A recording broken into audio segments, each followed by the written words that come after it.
At Lily's wedding, I accidentally got drunk and fell headfirst into her brother's arms. When I sobered up, I was trembling with dread because he absolutely hated me. After a lengthy internal debate, I decided to apologize and bluff my way through it. "I'm sorry," I said, "I thought I ran into a wall, that's why I acted like that." He let out a cold laugh, unbuttoned his shirt, and revealed a chaotic trail of kiss marks across his chest. "Well, you must been starving," he sneered. "If you thought I was a wall, you sure did a lot of biting and kissing for just a collision." When I told my best friend Lily that I wanted to attend her wedding, she immediately patted her chest and declared, "Leave it to me. I'll give you a surprise." At the time, I thought she was joking. I didn't expect that a month later, she'd actually rush into a flash marriage with the man her family had arranged for her to meet. Also, I could witness an elite high society wedding firsthand. I scolded her for being too impulsive, but as I stood there admiring the exquisite array of desserts at the wedding, I couldn't deny how excited I felt. After all, Lily was the youngest daughter of the wealthiest family in the city. This wedding was destined to be grand. The venue didn't disappoint. After squeezing out a few symbolic tears of reluctance, I indulged in 3 plates of hors d'oeuvres. It wasn't until I finally looked up from my plate that I saw Lily and her new husband exchanging rings on stage. When he leaned in to kiss her, a pang of melancholy welled up inside me. The sight stirred an inexplicable sadness, prompting me to pour myself 2 more glasses of champagne, forgetting completely that I couldn't handle my alcohol and was an even worse drunk. One glass turned into another, and before the wedding was over, I was thoroughly intoxicated. I stumbled toward the restroom to throw up, but even after I came out, my head was spinning. Dizzy and unsteady, I tilted my head back and wandered aimlessly until I bumped into something. It felt firm and solid. Sturdy, like a wall. Leaning against it felt surprisingly comfortable, so I buried my face into it and drifted off to sleep. When I woke up, I found myself at Lily's house. As my mind slowly pieced itself back together, flashes of last night's events played like a movie in my head. A familiar scowl surfaced in my memory, and I froze. Oh no. The solid wall I had leaned against last night wasn't a wall, it was Nicholas Biddle, Lily's brother. And my boss. After graduating, I landed a job at Lily's family business, thanks to her connections. Initially, I was in a technical role, constantly traveling and attending meetings with Nicholas. But Lily didn't like how busy I was. She complained that I had no time to hang out with her. So, she had her brother transfer me to a cushier, less demanding position. I was thrilled with the change. Less work and more pay? Perfect. Nicholas, on the other hand, was not amused. He made it clear he didn't believe in paying employees to do nothing. Lily, being the spoiled princess she was, didn't care. One day, she slammed her hand on the table and declared, "I'm not letting you bully Nancy. Sign the papers and let her go." Then, turning to me with an air of dramatic flair, she added, "Tonight, we'll celebrate your resignation with 10 male models. Write that resignation letter now."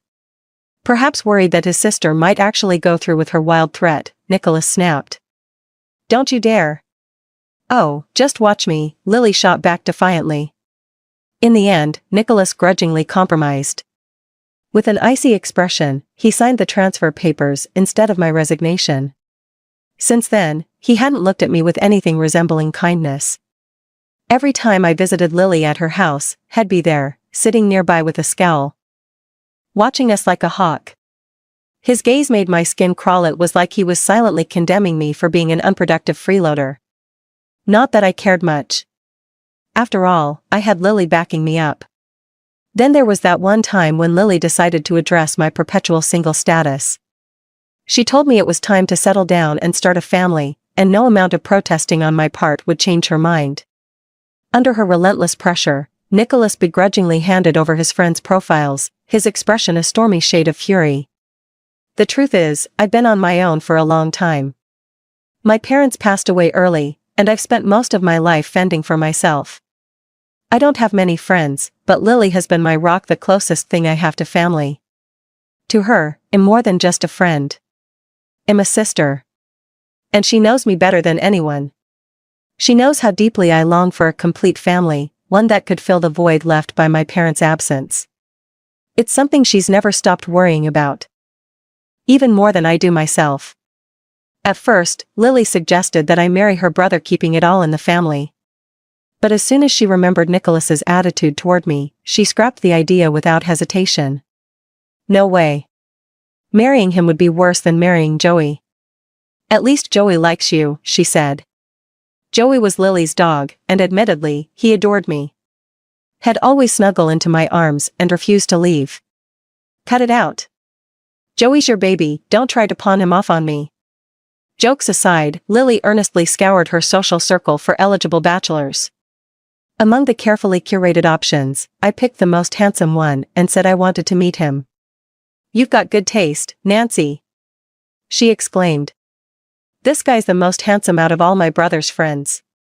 But fair warning, he's a player. He's had a lot of girlfriends, though he's principled. Once he's married, he won't fool around. I waved off her concerns. A man's kindness might be fake, but his good looks? Those don't lie. Besides, a handsome husband is a trophy. I'd love to hear people gush, wow, your husband is so gorgeous. I'm shallow like that. On the day of the meeting, Lily got held up with something and told me to head to the venue first. As I approached the private room, I overheard voices from inside. Nicholas' unmistakable drawl caught my attention. So, Nicholas, you know Lily's friend well, right? What's she like? Asked Sean, the bachelor I was supposed to meet. Nicholas' voice was lazy, almost indifferent. Her? She's average. Lazy, clumsy, always oversleeping, procrastinating, crying, and talking too much. She's careless with everything she does. She's not the type your parents would approve of. Sean sighed, sounding disappointed. That's too bad. From her picture, she looks like someone they'd like. But if she has so many flaws, it might not work. Nicholas chuckled softly, then leaned closer to Sean and whispered something in his ear. Whatever he said wasn't meant for anyone else to hear. But I could guess it wasn't flattering. I was furious, but couldn't deny the accuracy of his words. Damn it. He really had me pegged. Unsurprisingly, Sean later politely declined to meet me. After that debacle, I made a point to avoid Nicholas. He clearly despised me even more than I'd realized, and it was best to steer clear of him altogether. But at Lily's wedding, fate wasn't on my side. Lily had arranged for me to sit next to her, but when I arrived, the only available seat was between Nicholas and their mother. Seriously? Were they fighting? Why else would they sit so far apart? Lily's mom adored me and always treated me like a daughter, so sitting next to her wasn't a problem. But Nicholas? I wanted nothing more than to avoid him entirely. I could already imagine him badmouthing me to my next date, she's greedy and a lightweight. Thankfully, he was soon dragged away by Sean for a drink, and I could finally indulge in peace.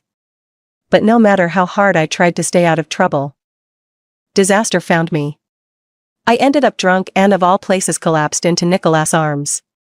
The worst part? My drunken memory was painfully vivid.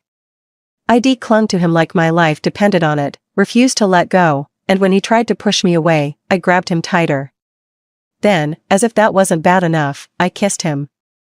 And not just a peck-foolin', passionate kisses.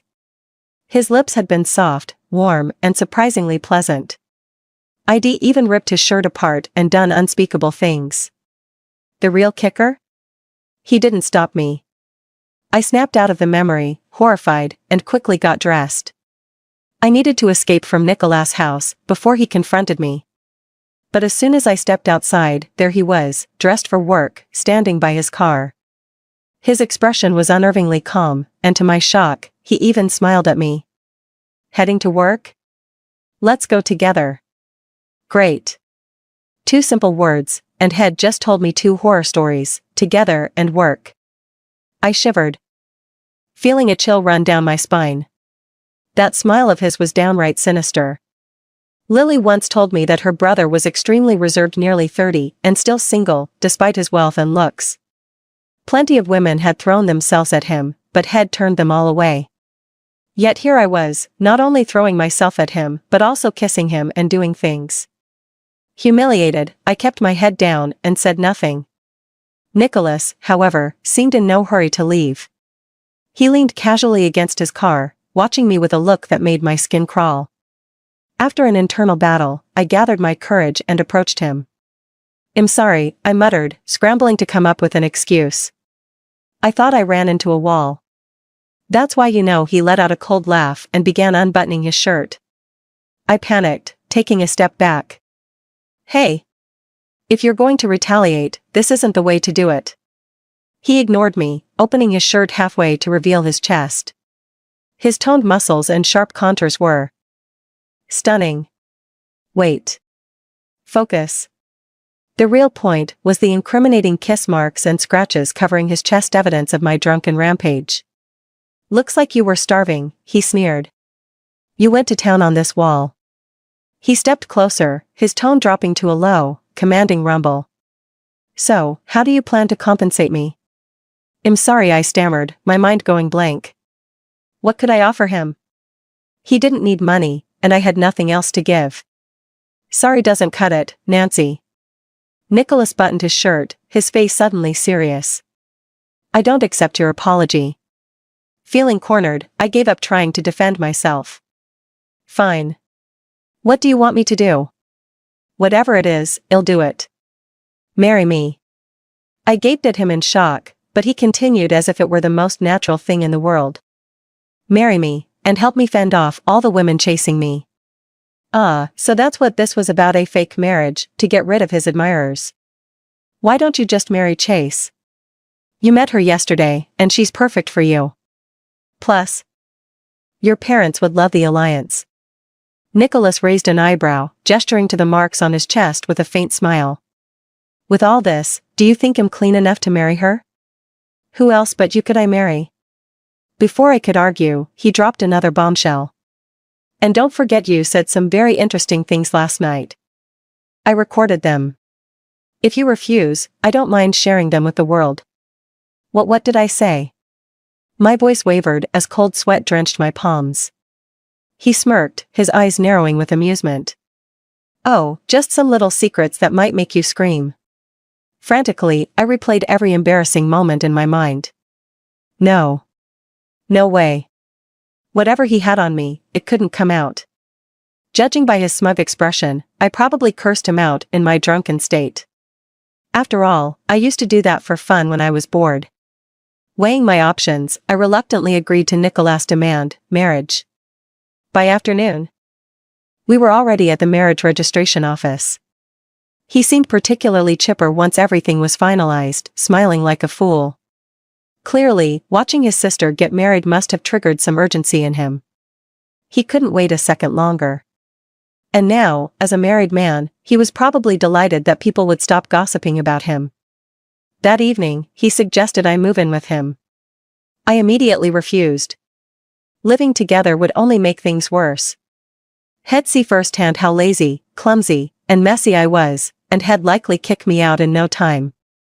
"No way," I said, shaking my head. "Not happening." But Nicholas was persistent. "How do you expect me to explain to my parents? I'm married but living separately from my wife?" Left with no choice, I reluctantly packed my things and followed him. After all, I was the one who had messed up first. When he proposed throwing a wedding celebration, I flatly declined. Weddings are such a hassle. Just look at Lily, she was exhausted planning hers. Plus, with us, it's not like anyone would miss the fact we're married. You can wear a ring, and people will get it. No need for all that drama. Surprisingly, he didn't push me further on this point. Nicholas' house turned out to be a modern apartment in one of the city's most luxurious buildings. It was brand new, clearly recently finished. "WHYD you buy a place here?" I asked, standing on the spacious balcony, gazing out at the city skyline.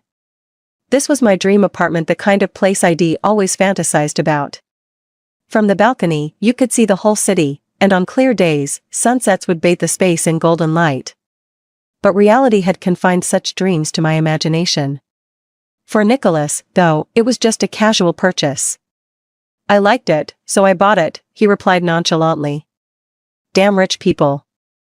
Couldn't they just colonize another planet and leave the rest of us alone?" Knowing I was living in his house and knowing his opinion of me, I resolved to tread carefully. No room for my usual messiness. He put me in the bedroom next to his master suite, which had its own balcony adjacent to his. Every morning, the second I heard his balcony door open, I'd jump out of bed and start getting ready. No more lounging around. When Nicholas saw me dressed and ready early, he'd sometimes quip, "What a miracle you're actually out of bed." It was true. Back when I lived with Lily, I'd often cling to her and sleep until noon. During breakfast, I tried to take on more responsibility. Once, I volunteered to wash the dishes, but before I could even finish my sandwich, Nicholas had already loaded the dishwasher. He didn't comment on my efforts, but he did offer to drive me to work. Oh, and he was absurdly generous with money. Whenever he handed me a check, the numbers on it were so staggering that I had to count them twice to believe it. At this rate, I figured, I could afford my own dream apartment once we divorced. Maybe even date a young, handsome guy after that. My future was looking bright.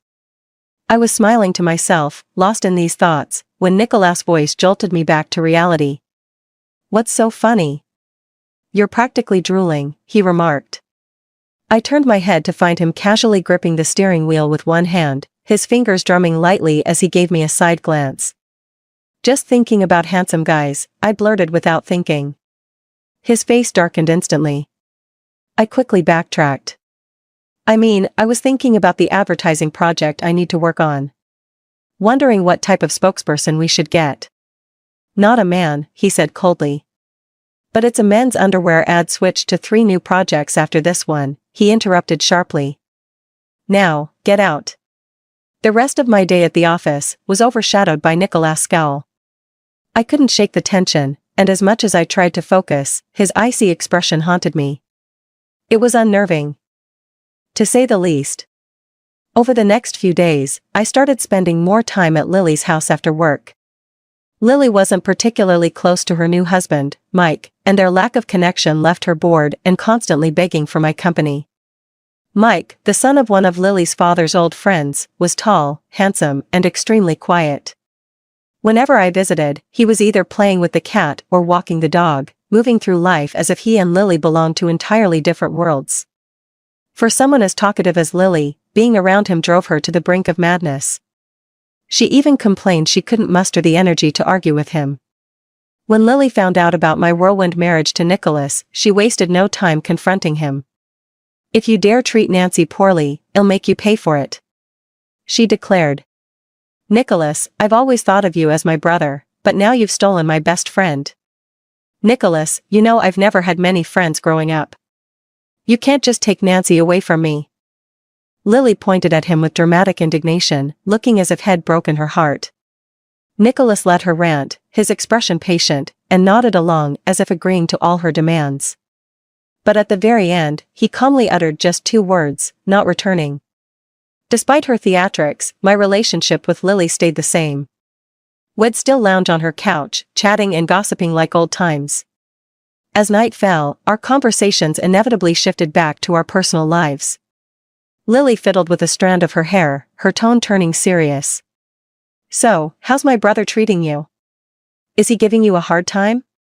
Back when I asked him to set you up with someone, he acted like the idea of you dating his friends would ruin their lives. And now, he's married to you? What changed?" I gave it some thought and shook my head. "Actually, he's been pretty good to me. He doesn't even seem to dislike me as much as he used to. Probably because now that you're married, he's too busy being your husband to be your enemy," Lily teased. She sighed dramatically. "I swear, Nancy, just a few months ago, you told me you'd avoid my brother at all costs. And now you're defending him? Love really is blind." I smiled bitterly. Between Nicholas and me, there wasn't a shred of love, only mutual convenience. Shifting the conversation, I asked, "What about you? You married a guy just so I could be a bridesmaid and attend a wedding. Every time I think about it, I feel so guilty." Lily shrugged nonchalantly. "Someone in our family was bound to marry for business. Nicholas refused, so it had to be me. Why wouldn't he do it? No wonder their family had been pressuring him to marry for so long, only for him to keep putting it off."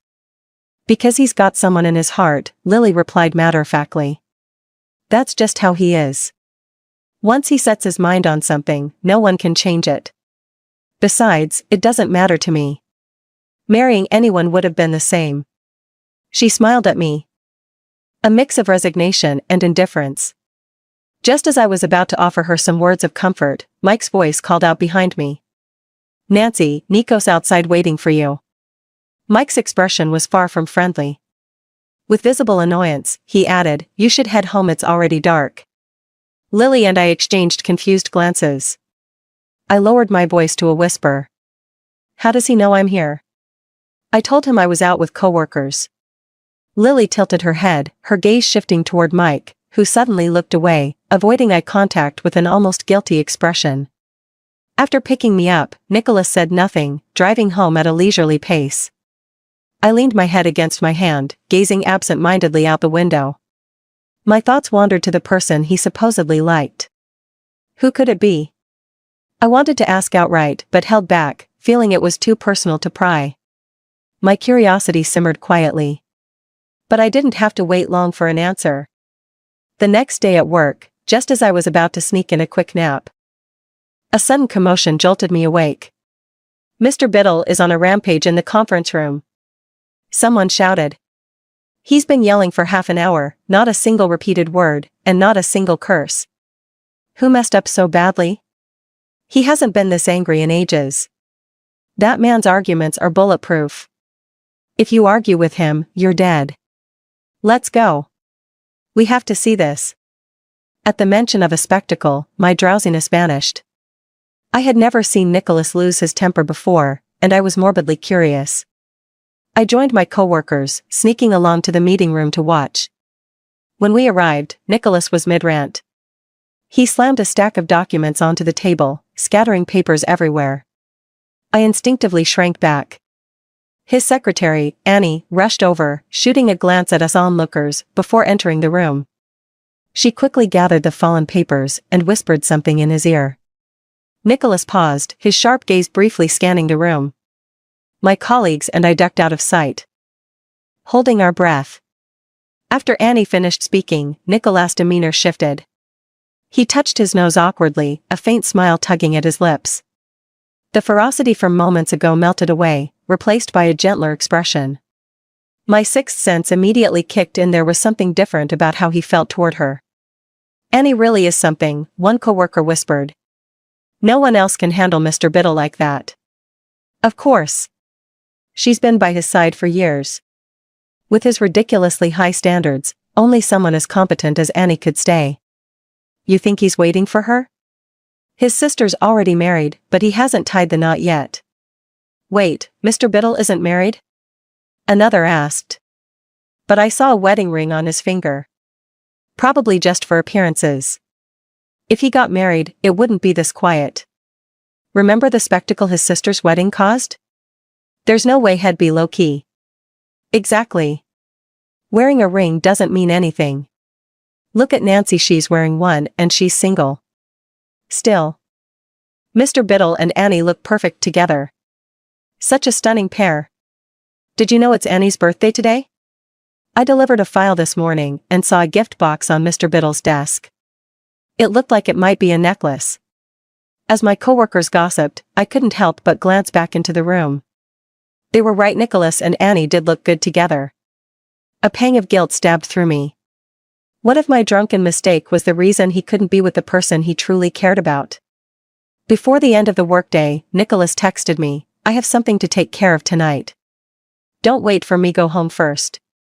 I replied with a polite got it and prepared to head out. Naturally, I tried calling Lily, but it took her a while to answer.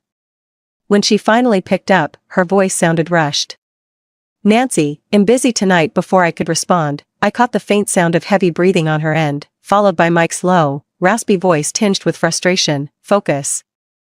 I immediately hung up, tossed my phone aside, and flopped onto the couch. Great. They were definitely busy. Lying there, my mind wandered. Nicholas was probably having dinner with her right now, wasn't he? Her, the person he actually liked. I wanted to call him, just to know where he was, but doing so would cross a line. We weren't in the kind of relationship where we kept tabs on each other's schedules. Still, why did I feel so disappointed? I kept telling myself to stay in my lane, yet I couldn't stop my heart from wanting just a little more. My phone screen stayed on Nicholas' number, my finger hovering over the call button. But I couldn't bring myself to press it. Lost in my own internal battle, I was startled by the sound of the front door unlocking. Nicholas was back. Seeing me still lounging on the couch, he held out a shopping bag. "Take this," he said, gesturing for me to grab it. Then, lowering his head slightly, he added, "There's a business dinner tomorrow night. Will you come with me?" "Me? Me?" I blinked in disbelief. "You want me to go?" "It'll embarrass you." Shaking my head, I refused outright. "I'm busy."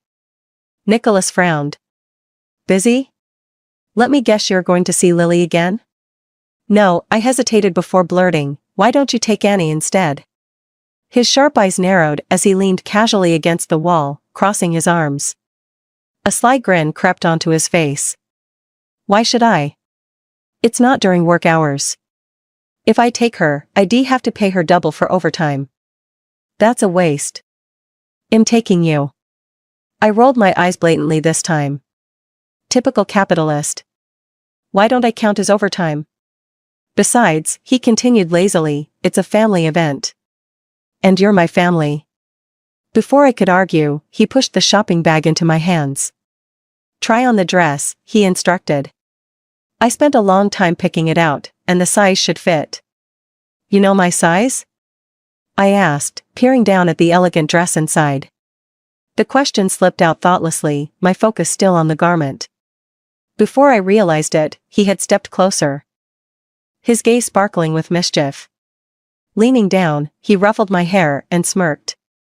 "Of course I do, I measured you myself." At the dinner party, Nicholas excused himself to discuss a business deal, leaving me to roam around the grand hall. As I wandered aimlessly, I unexpectedly ran into someone familiar. Sean. Holding a glass of red wine, he approached me with a small nod and raised his glass in a mock toast before taking a sip. "Nancy, long time no see." The memory of our failed matchmaking made me feel a bit awkward. "Hi, Sean." Despite his usual carefree demeanor, Sean looked surprisingly sharp in a tailored suit. He pulled me aside into a quiet corner, glanced around as if to ensure no one was listening, then lowered his voice. "Listen, we know each other, right? And I'm Nicholas' childhood friend. Could you help me out with something?" "What is it?" He hesitated before blurting, "Could you set me up with Nicholas' secretary, Annie?" I blinked. "You like Annie?" Sean's confident facade faltered. He nodded, his face turning slightly red. "The other day, I went out drinking with Nicholas, and I got drunk. Nicholas had to leave, so Annie took me home. Later that night, I had a bad stomach episode, and she even took me to the hospital and stayed with me all night. No one's ever been that kind to me before."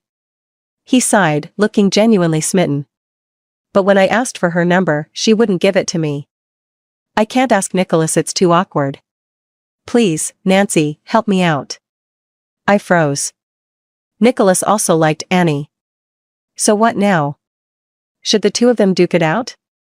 After a moment of deliberation, I replied, "That depends on you. Your competition isn't exactly easy to beat."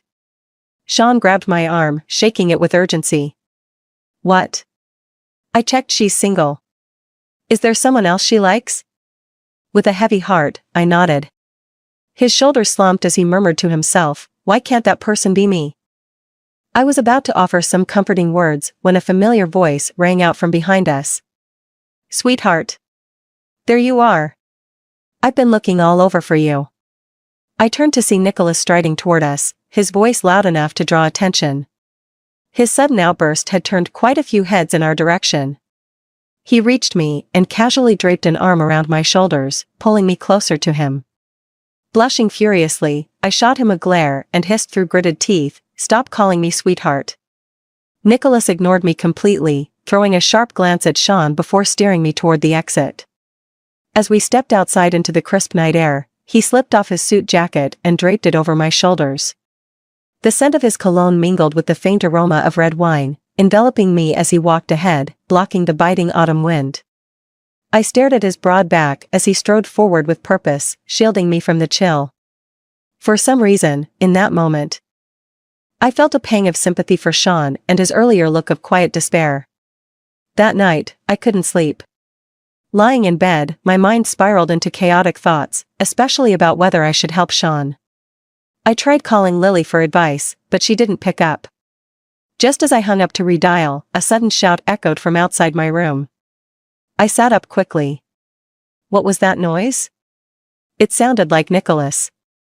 Throwing on my slippers, I hurried out to find him curled up on the couch, clutching his leg, eyes squeezed shut. His trembling hand pointed at the floor as he stammered, "There's a big bug." I stared at him, utterly speechless. A grown man 30 years old scared of a little bug? But seeing how shaken he looked, I decided against teasing him.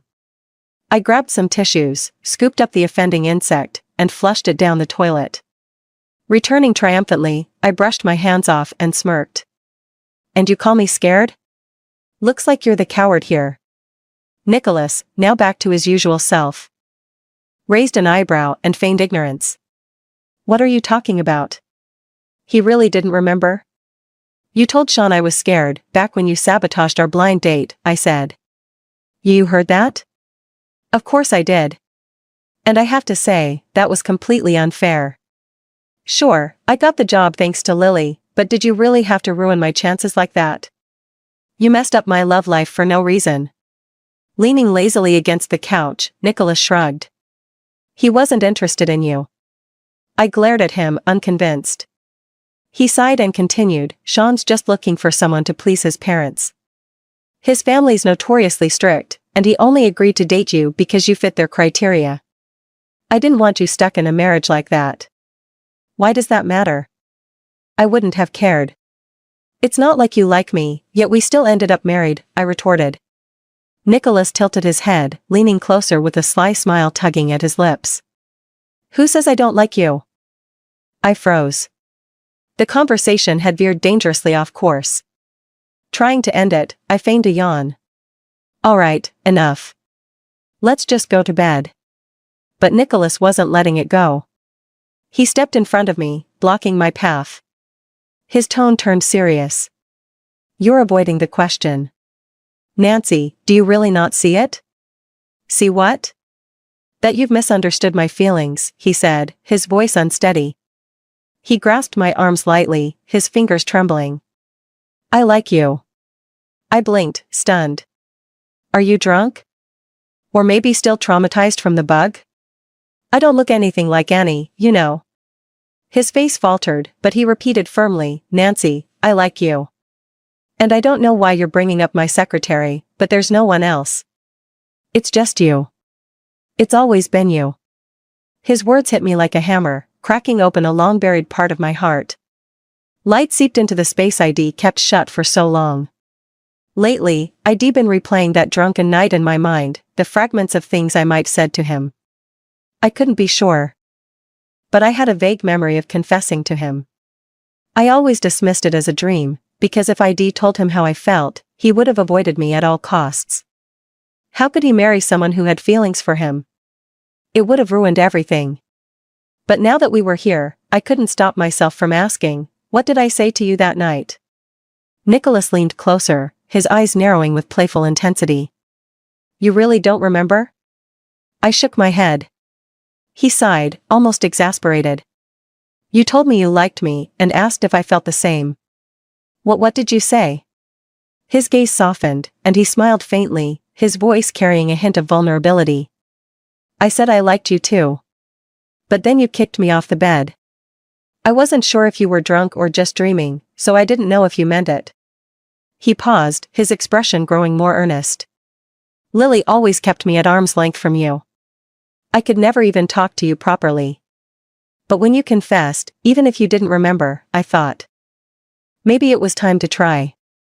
Proposing marriage was my way of testing the waters. Would you have kept quiet forever if I hadn't pushed you?" He took a deep breath, his eyes searching mine. "And tell me honestly, did you marry me for me or something else?" I opened my mouth to answer, but before I could speak, a bug landed on my hand. Screaming, I flailed wildly, shaking it off. In the chaos, Nicholas pulled me into his arms. When the panic subsided, he calmly disposed of the bug like it was nothing. "Wait," I said, narrowing my eyes at him. "Weren't you afraid of bugs just now?" Ruffling my hair with a soft laugh, he admitted, "I've never been scared of them." "What? You tricked me?" I shoved him away, annoyed. "Mike asked me to stop you from calling Lily nonstop while they were busy," he explained with an amused grin. I thought I'd help him out. "Good. Mike, you traitor." Speaking of which, Nicholas teased, leaning closer again. "You were awfully scared of that bug just now. Does that mean you like me?"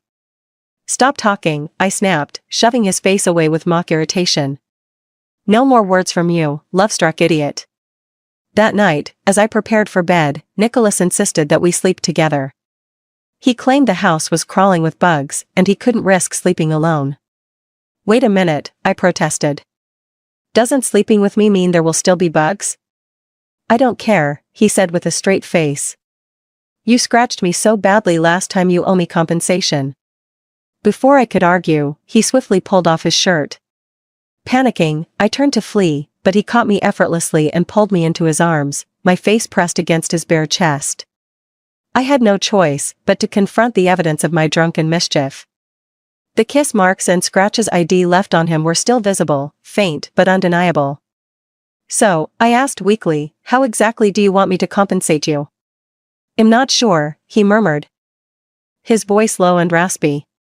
"Why don't you start by kissing me, Nancy? Can you do that?" I froze, startled by the husky timbre of his voice, and glanced up at him nervously. His eyes glistened, and he leaned down, locking his gaze with mine. Before I could respond, his lips captured mine in a kiss urgent, possessive, and overwhelming. His hand cradled the back of my head as our breaths intertwined. Without breaking the kiss, he scooped me up effortlessly. His voice, rough with excitement, rumbled against my ear. "Last time, you took the lead. This time, it's my turn." One night of Nicholas' initiative left me with a sore back for 3 days. Feeling guilty, he made it up to me by calling me into his office every day for shoulder rubs and back massages during breaks. He even stocked his office with all my favorite snacks and drinks. I couldn't complain. Getting pampered while on the clock was my idea of heaven. I'd lounge comfortably, watching him work, until one day, Annie came in to deliver some documents. Her presence reminded me of Sean's request and sparked an idea. Later that evening, I cornered Sean. "That time we went on the blind date, Nicholas told you not to like me." "What else did he say?" "Spill, and he'll help you with Annie." Sean groaned, rolling his eyes dramatically. "He said he liked you, obviously. Told me not to even think about it. You two really dragged me into your couple antics, didn't you?" He downed his drink in one go and set the glass on the table, twirling it absent-mindedly. "Seriously, when am I going to win Annie over?" I chuckled. "Your family isn't pressuring you to get married anymore? You've got the leisure to chase someone now?" He sighed. "Pressure or not, can it magically make Annie fall into my arms?" I didn't answer, just smiled quietly. Somehow, the idea of Nicholas going behind my back to warn Sean off made my chest feel warm, though I'd never admit it out loud. Monday morning at the company meeting. I waited outside the conference room for Annie. As soon as she spotted me, she rushed over like she'd found a lifeline. "Nancy, thank goodness you're here. If not, would I be in for another 2-hour scolding?" "Is he angry again?" I asked, genuinely confused. I hadn't done anything to upset him this time. "It's so strange," I muttered under my breath. Back when I worked in the technical department, he never got this mad during meetings. Now he acts like he swallowed a stick of dynamite. Annie blinked at me knowingly and sighed. "That's because back then, you were there. He never lost his temper in front of you. Whenever he was mad, he'd lock himself in his office to sulk instead." Thinking back to my efficiency or lack thereof, I felt a chill run down my spine. If he'd let loose back then, he probably would have chewed me out into the ground. My thoughts were interrupted by Nicholas himself. Striding out of the conference room, He loosened his tie as his sharp gaze landed on me. The furrow in his brow softened slightly, though his mouth kept firing orders at the people around him. Grabbing Annie's arm, I quickly dragged her to a quieter corner to chat. I brought up Sean's request to pursue her, gauging her reaction carefully. She looked uneasy at first, so I immediately reassured her. He just asked me to pass along the message. You're under no obligation to agree. It's entirely up to you. Annie seemed thoughtful for a moment before shaking her head. I'm not interested in dating right now. I just want to focus on my career. She scratched her head sheepishly, her wide eyes sparkling with humor. Honestly, when I helped take care of Sean that night, it was just because Nicholas paid me overtime. Double pay. All I had to do was sit there while he slept. It was easy money. Then she added with a grin, Nancy, since I'm so career-driven. Could you convince Mr. Biddle to give me a raise? I dutifully relayed her words to Sean, expecting disappointment. Instead, his eyes lit up with determination. She wants to focus on her career, huh? He bellowed, slamming the table. Fine. Let's make it happen. I thought he'd lost his mind. Turns out, he really had. Sean dug up Annie's salary from Nicholas' team and immediately offered her triple the amount to join his company. Annie, holding the contract in her hands, glanced apologetically at Nicholas, who had been her boss for years. She gave him a small bow before skipping off, happily clutching her new employment papers. When Nicholas found out what had happened and my role in it, he cornered me in his office. His fingers traced lazy circles along my waist, his expression a mix of amusement and mock annoyance. You really outdid yourself this time, he said. Do you even realize what you've done? I shook my head. Not particularly eager to find out. You just poached my secretary. Do you know what that means? I tilted my head, waiting for the punchline. It means I'm mad at you, he said, voice low as he leaned closer. And tonight, you're going to make it up to me. I exhaled in relief. At least he wasn't asking me to fill Annie's role. But later that night, as I struggled to keep up with his punishment, I regretted everything. Being his secretary might have been the easier option after all. After the start of autumn, Lily announced she was pregnant. I immediately went to see her, only to find Mike practically glued to her side, holding her possessively as if to stake his claim. Be careful, he warned, his tone serious. Don't hurt my wife. Humph. I thought. You didn't seem worried about hurting her when you were busy making this baby. Since getting pregnant, Lily's appetite had grown voracious. Under her influence, Mike, who used to be a complete novice in the kitchen, had somehow transformed into a 5-star chef. As she stuffed a piece of steak into her mouth, she mumbled between bites, "Can't you and my brother have a wedding? I want to attend your wedding." How could I deny such a simple wish from my pregnant best friend? That night, I brought up the idea to Nicholas. To my surprise, he didn't seem too thrilled. He furrowed his brows, staying silent. I nudged him. He snapped out of his thoughts, lightly tapping the top of my head. Silly, a wedding is for ourselves, not for others, he said softly. I rubbed my head and pouted, grumbling, but Lily did it for me. She was already planning to get married, he replied with a smirk. She just made it sound like it was for you to tease you. I fell silent, realizing he was right. So, Nicholas asked, tilting his head slightly, do you really want to have a wedding? If it's with you, I murmured, half buried in his chest. Then I do. My words clearly pleased him. His lips curled into a faint smile, the corners lifting ever so slightly. He wrapped his arms around me, pulling me closer as if sealing my answer in his heart. The wedding was set for the following spring. With Nicholas and his family by my side, helping organize everything, the process didn't feel nearly as overwhelming as I'd imagined. On the big day, dressed in my wedding gown, I slowly made my way toward Nicholas. The moment I took his hand, a single tear slipped down his cheek. I gently wiped it away, cupping his face in my hands. In a voice meant only for me, he whispered, I love you. Thank you for hearing me. I glanced at his hand, noticing he was still wearing the cheap ring I'd impulsively bought at a roadside boutique the day we registered our marriage. During the reception, as we mingled with guests, Nicholas discreetly swapped out all my wine for juice. Raising his hands in mock surrender, he teased, "I can't handle another one of your drunken escapades." The memory of that wild night flashed in my mind, and my cheeks flushed scarlet. Obediently, I sipped my juice. While chatting with friends, I noticed Sean seated next to Annie. Nicholas, standing beside me, couldn't help but grumble, "Does being your secretary now come with mandatory wedding attendance?" Sean grinned smugly. "She's not my secretary anymore. She's my girlfriend." Annie shot me a playful wink, and everything immediately made sense. Later, she sidled over to me and whispered, "Thanks for setting things up, Nancy. This fool's money is just too easy to earn. He's paying me $10,000 an hour for tonight, and all I had to do was have dinner and pretend to be his girlfriend." She flashed me a cheeky hand gesture, her expression brimming with satisfaction. I mean, who could say no to that kind of money? I gave her a thumbs up, both in admiration and solidarity. As I glanced back at Nicholas, now laughing and chatting with his family, warmth flooded my chest. Surrounded by love and happiness, this wedding was more than just an event, it was the beginning of a life I couldn't wait to live. That night, I stayed sober. Nicholas, however, got drunk. He slumped against me, murmuring incoherent nonsense. Remembering how he'd secretly recorded me during one of my drunken rants, I decided to return the favor. Grabbing my phone, I hit record. But all he mumbled, over and over, was, "Baby, let's stay like this forever, okay?" "Okay," I whispered back softly. After that, I turned off the recording.